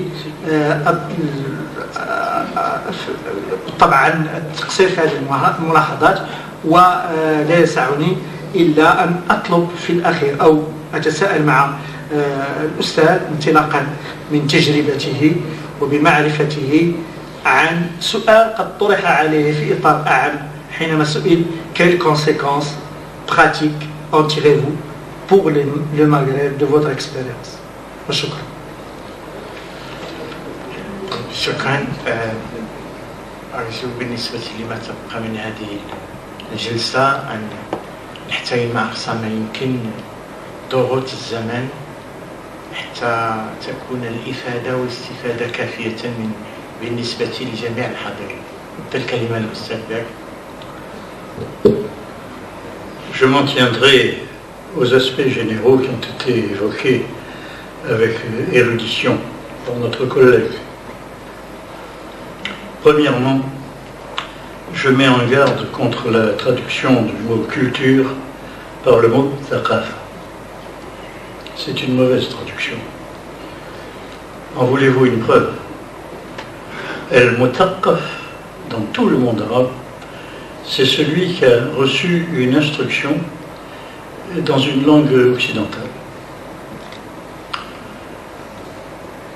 Je vous défie de trouver un emploi du mot Mutaqqaf pour quelqu'un qui a reçu une instruction approfondie, par exemple dans les sciences religieuses ou dans la culture arabe proprement dite. Car là, il y a deux mots, le faqih, l'a'lam, ou bien l'adi. للمستعربين أو العاربين الذين لا ينطقون بالفرنسية بينت رفضي لترجمة الثقافة للكلمات الفرنسية culture. المثقف في التعبير العربي، المثقف هو الذي يتقن لغة غربية، فرنسية كانت أم إنجليزية. الإنسان المثقف هو الذي تربى أو اكتسب تعليمه وترقى في معلومات الآداب أو العلوم الغربية. فمثلا طه حسين كان رجل مثقف في اللغة الفرنسية. إما مشايخ الأزهر ما كانوا من المثقفين. لا أحد من المصريين يقول إن مشايخ الأزهر يكونوا من المثقفين، بل كانوا علماء أو فقهاء. فالكلمة التي أقدمها لكم لترجمة اللفظة الفرنسية أو الإنجليزية culture هي حضارة. الترجمة الأنثروبولوجية culture هي الحضارة. أما الثقافة كلمة نخبوية من جهة التي تميز ما بين الفوقاني أو الفوقي من الهيكل الاجتماعي والتحتاني من جهة، ومن جهة أخرى مما هو داخلي أو جواني وما هو خارجي، بعكس معاني la culture. وما هي la culture؟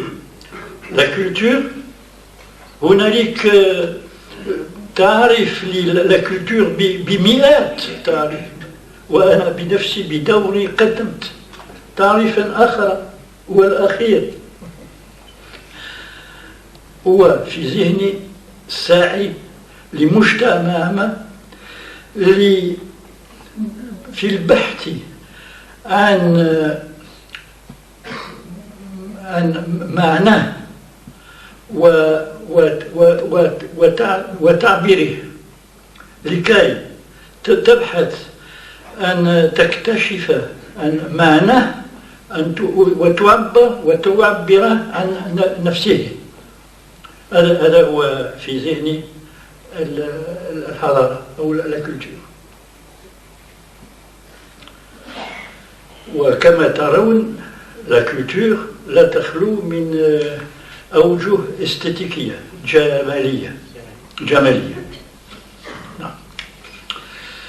ففي هذاك التمييز الذي قدمته لكم جواب للسؤال الأساسي فيما يرجع لموقف النخبة من بقية الشعب. لابد أن النخبة لا تفترق، لا تنفرد أبدا من بقيتها من الشعب. فلو انفردت عن الشعب ما بقيت نخبة مهما كان ذلك الشعب. الخطر الأكبر أن نخبة ذلك الشعب لسبب ما ينفرد عن ذلك الشعب. سبب الاغتراب، الأخذ بحضارة أخرى، البحث عن سفسطة أو تفتيش تتجنب عن ضرورة الحياة البسيطة، تفترق عن حياة الشعب، عن حياة الأمة. فهنالك خطر عظيم للشعب. ولما الشعب يراه أنه حضارته، لأن للشعب نوع من الشعور لما هي حضارته. له شعور، ولو ما كان يعرف أن يعبر عنه يعرف أو يحس بحساسية دقيقة بما هي حضارته. ففي بلدكم طبعا الحساسية هي إسلامية، فهذا يفسر لكم ظواهر كثيرة. فسيادتك تكلمت عن اليوسي، فلي خبرة طويلة عن الشيخ اليوسي. فمرة كنت أكرس بحثا خاصا عن كتاب اليوسي، عن القانون، عن كتاب القانون اليوسي، نوع من الموسوعة تشمل عن جميع العلوم منها الرياضات. فأنا استغربت أن مثل اليوسي الذي بقي حياته مع علماء ينتمون إلى علماء فاس، يتكلم عن الرياضات، عن مادة صعبة جدا، فكيف يتكلم عن الرياضات؟ فطلبت من متخصص، كان شاب مصري يعيد دكتوراه في الرياضات العربية في باريس، أن يقرأ ذلك الكتاب ويقول لي هل هنالك بعض أخطاء من الناحية التقنية، من ناحية الرياضات الكبرى. أنا لست بمتخصص، فمدت له التأليف، فهو تأليف بالحجري. فللأسف ما استطاع ذلك طالب، كان طالب دكتوراه، إنسان كبير في السن، فله ليسانس في الرياضات ودكتوراه ودبلومات، ما استطاع أن يقرأ الطبعة الحجرية مكتوبة بالخط المغربي، ما استطاع أن يقرأ حتى السطر الواحد. فهذا ما يوري لكم الفرق، الخطوة الخطيرة التي المميتة التي تميز بين الثقافة والحضارة. لو كان إنسانا متحضرا ما ترك حضارته الأصيلة هي الحضارة العربية الإسلامية لاكتساب ثقافة فرنسية وإنجليزية، فهو تركها تماما لاكتساب حضارة أخرى. فما معناه بعد رجوعه في بلده؟ عديم أو شبه عديم.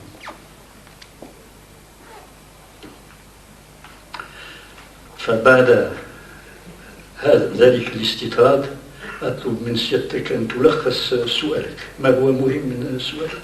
تلخص بعد النفيس من دراستك. ما هو سؤالك بالملخص؟ بعد هناك أسئلة. نعم، ومن الأسئلة ما هو الأهم من الأسئلة؟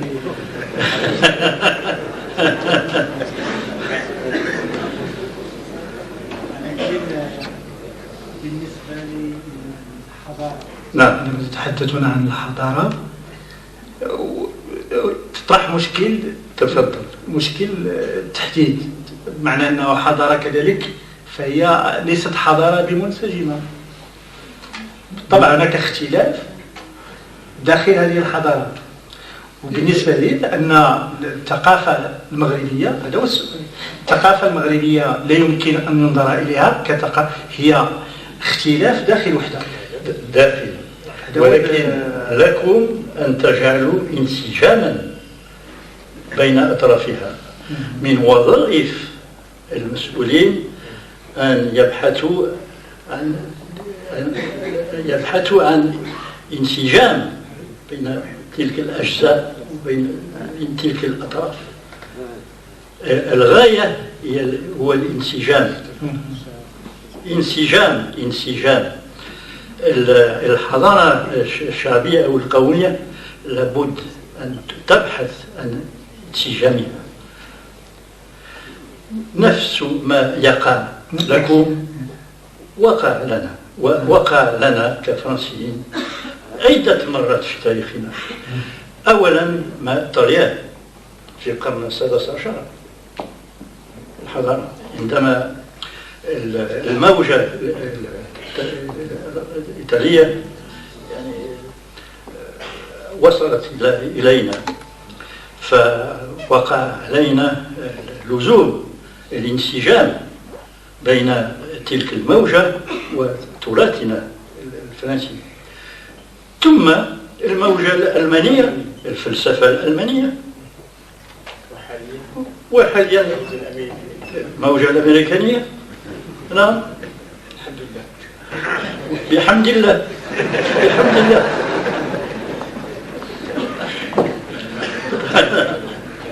اسمح لي في تدخل قصير. أنا قصير جدا، واحدة، وهي أن المهم وهو خلق مفاهيم المناقشة ومفاهيم الاختلاف، حتى لا يكون الاختلاف حرب. إذا ما قمنا بهذا العمل فسنصبح في حضارة محافظة يمكن أن تذهب إلى التحرر. ممكن أن تكرر الفرنسية لكي يطمئن بالمعنى. Je suis tout à fait d'accord que les intellectuels doivent trouver quelque chose comme une culture ou une ambiance culturelle qui puisse tenir ensemble un peuple et eux-mêmes dans ce peuple. Mais je pense que le travail devrait aller plutôt vers la formulation des règles du jeu, de l'expression de la différence à l'intérieur de cette culture. Les règles du jeu, il y a القواعد. القواعد تتلخص بكلمة واحدة. Si vous voulez que je vous traduise l'ensemble. Parce que si l'on ne fait pas attention à l'invention par les intellectuels et le peuple de ces règles du jeu, de la différence, de la discussion et du dialogue, on risque d'aller vers la guerre, bien sûr. Mais si l'on n'invente pas ces règles de référence, du dialogue et de la différence, on risque d'aller vers la conception d'une culture conservatrice et qui risque de se...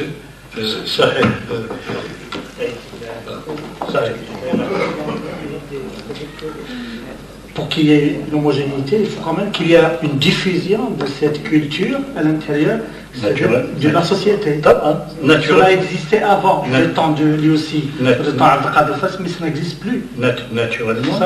Naturellement, et j'ajouterais même que pour qu'une culture soit vivante, il faut qu'elle ait des tensions à son intérieur. Sans ça, elle meurt, naturellement. Et pour faire allusion à ces règles, elles se résument en 2 mots. L'un de ces mots, c'est la liberté. Et la seconde, c'est le respect mutuel. Merci. Ça suffit. Parfait. Alors ça suffit.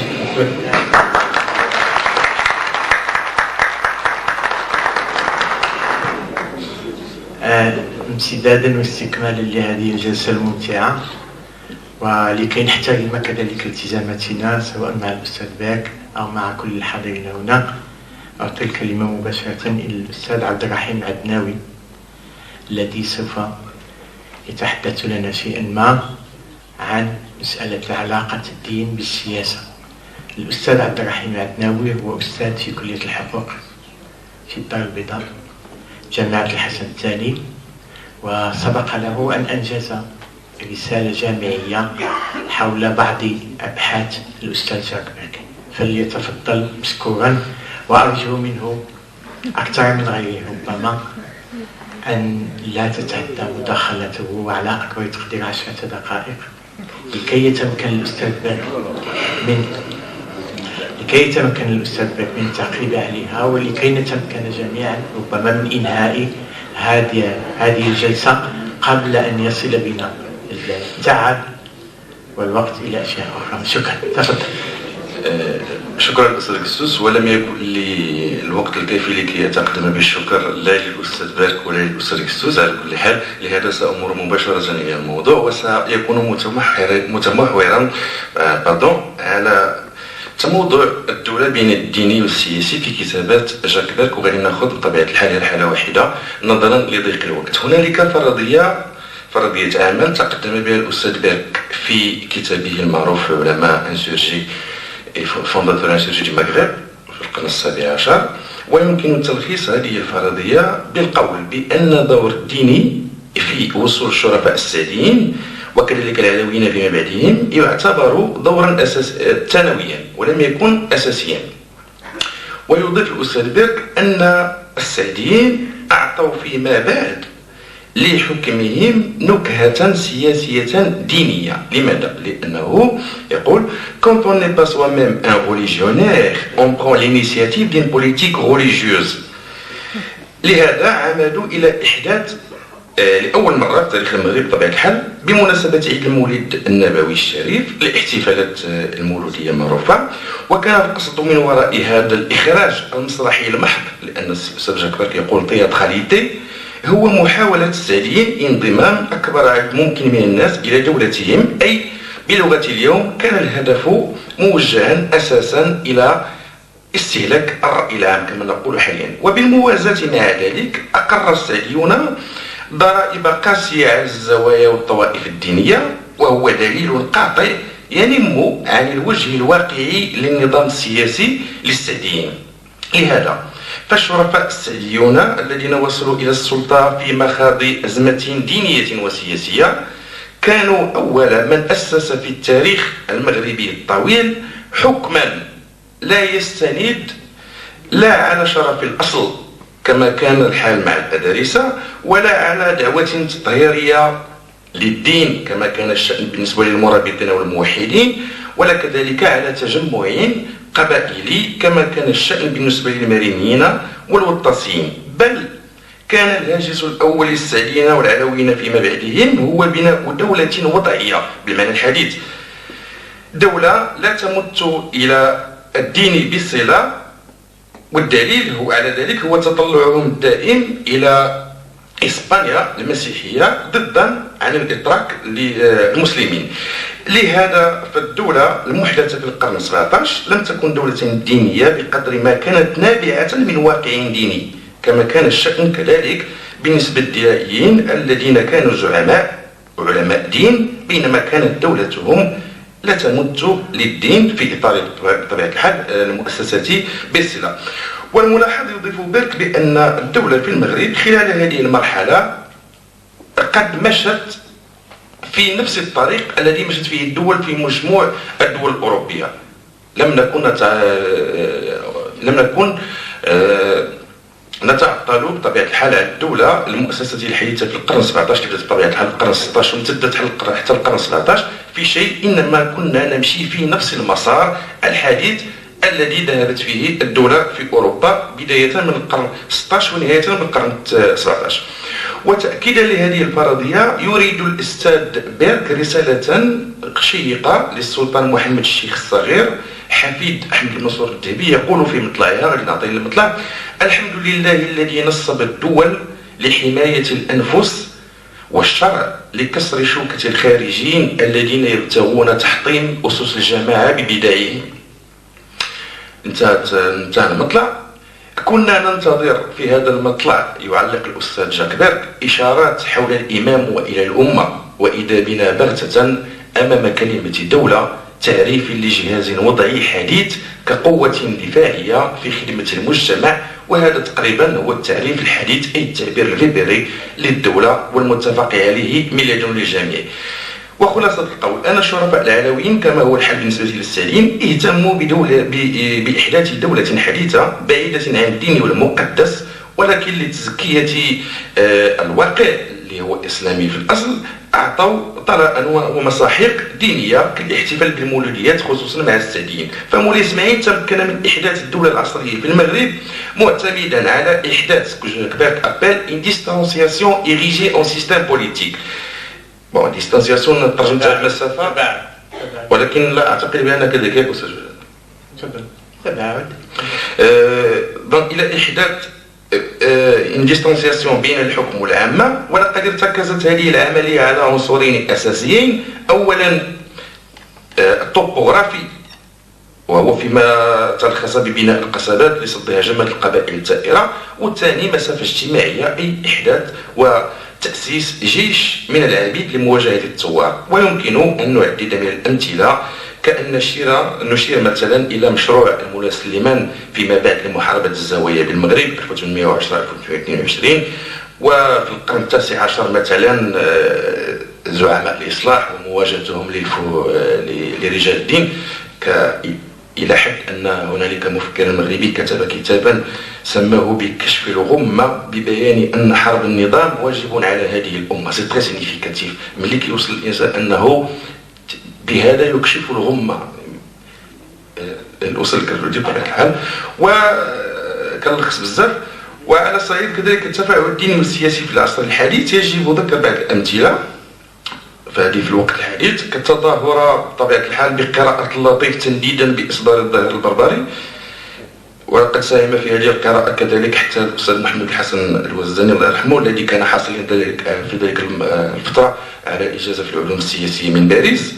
وكذلك التظاهر إطراقة النقاب فرحة حشاد بشعارات لا إله إلا الله محمد رسول الله. فالحادثة سياسية، ولكن التعامل معها من طرف العامة والخاصة كذلك في جل الحالات، اللهم إذا استثنينا وثيقة المطالبة بالاستقلال، كان تعاملا دينيا محضا. وهذا لا يعني بأن المجتمع الحديث قد تمكن من الخروج من القدس لدخول التاريخ، وهذا لم يحدث لحد الآن. وبهذا نسقط مرغمين في الاعتقاد الراسخ للأستاذ الراحل لوي ماسينيو، الذي طالما عاب عليه الأستاذ جاك بيرك تشبثه بفكرة أن العرب والمسلمون راسخون في المقدس والمقدس معادي للتاريخ. وسؤالي الآن الذي أود أن أطرحه على جاك بيرك هو: ما هو رأيه اليوم في هذه الفرضية بعد مرور 13 سنة على إصدار كتابه؟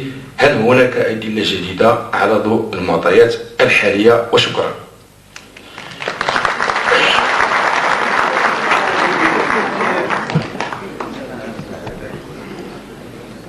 comme je le disais en commençant, il y a une dizaine, ce livre de 1978, je crois, non? Combien? 82, c'est le livre sur les ulama, etc. Il y a longtemps que j'ai quitté ces études et une hypothèse historique dépend de ces sources. Je n'ai plus en tête ce genre de travaux. Une hypothèse dépend de ses bases. Je n'ai donc pas d'idée sur la question. Si, en approfondissant les sources, en les vérifiant, en les recoupant, il vous appartient à vous autres ou de la confirmer ou de l'infirmer, c'est là le progrès des études historiques. Je n'ai rien à ajouter. Ça vaut rien.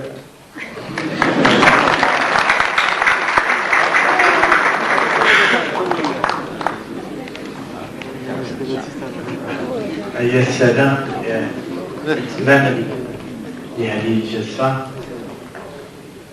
لقد ادعيت أنه ربما أحسن وأجمل وسيلة لإتمام هذه الجلسة هي أن أقرأ لكم مقتطفات بسيطة من إحدى كتب الأستاذ جاك بيك، مقتطف من الصفحة 116 من كتابه الإسلام أوديفي الذي نشر في غاليمار سنة 1980.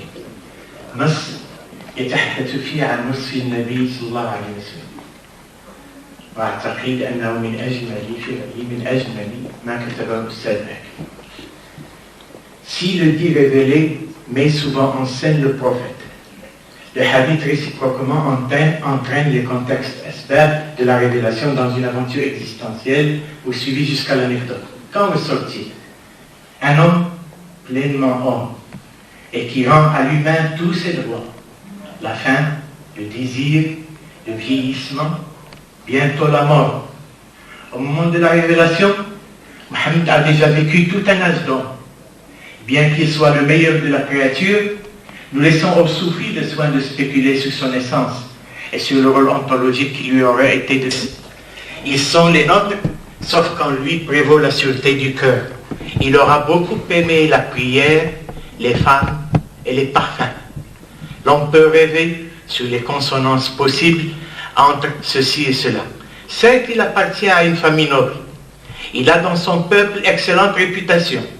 On vante ses qualités de citoyen, de commerçant, de guerrier, mais hors les préceptes de la foi qui lui sont dictés, il ne s'arroge aucune autorité particulière. Il abandonne un plan de bataille quand ses compagnons lui paraissent en proposer un meilleur. Bien que de droite ligne abrahamique, on ne décèle pas en lui la morgue de l'aristocratie. Bien que chef d'un État conquérant, il ne connaîtra jamais la réplétion. Il a dû une fois nantir sa cotte de maille pour acheter de quoi manger. Il dort dans une pièce nue sur une natte de sparterie dont l'empreinte reste marquée de longs instants sur sa chair. Son premier amour conjugal, le seul à être, selon les idées du temps, vraiment couronné d'enfants, s'est terminé par un veuvage.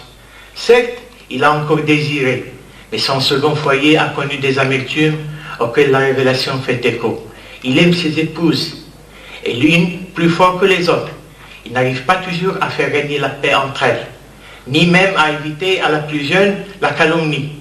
Il s'incline avec bonne grâce devant la compétence de ses concitoyens. Passant dans l'oasis, il s'est étonné à tort d'une scène de fécondation des palmiers. Mais il revient sur sa méprise, et il dit aux paysans, « Vous en savez plus que moi sur votre monde. » Il manifeste en maintes occasions de l'indulgence et de l'humour. Seulement, dès que cet homme friable et vieillissant transmet la parole, l'incommensurable du contenu et de la forme frappe tous les témoins.